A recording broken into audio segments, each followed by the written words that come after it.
ഇസ്രായേലിൽ നടന്ന ഒരു യഥാർത്ഥ സംഭവത്തെ ആധാരമാക്കി 2008 പ്രശസ്ത ഇസ്രായേൽ ചലച്ചിത്രകാരനായ എറാൻ റെക്ലിസ് രചനയും സംവിധാനവും നിർവഹിച്ച ചിത്രമാണ് ലെമൺ ട്രീ.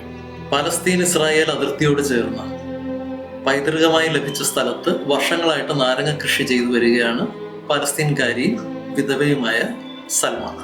മകളുടെ വിവാഹം കഴിഞ്ഞു പോയതോടെ ഒറ്റപ്പെട്ട അവസ്ഥയിലാണ് അവരുടെ ജീവിതം. മകനാണെങ്കിൽ കുറെ കാലം മുമ്പ് തന്നെ അമേരിക്കയിലേക്ക് കുടിയേറി കഴിഞ്ഞായിരുന്നു. നല്ല ഫലപുഷ്ടിയുള്ള 300-ലേറെ നാരക മരങ്ങൾ സൽമയുടെ തോട്ടത്തിലുണ്ട്. അതിൽ നിന്നും ലഭിക്കുന്ന വിളവാണ് അവരുടെ ഏക ജീവനോപാധി. ഒരു വൈകാരികമായ അടുപ്പം അവർക്ക് ആ തോട്ടത്തിനോടുണ്ട്. സൽമയുടെ പിതാവ് തുടങ്ങി വെച്ച കൃഷിയാണ്.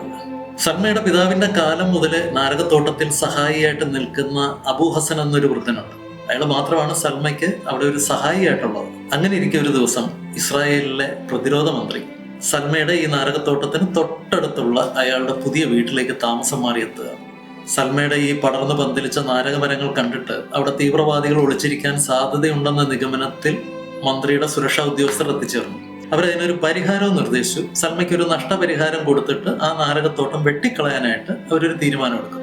എന്നാൽ സൽമ അത് അംഗീകരിക്കാൻ തയ്യാറാവുന്നില്ല.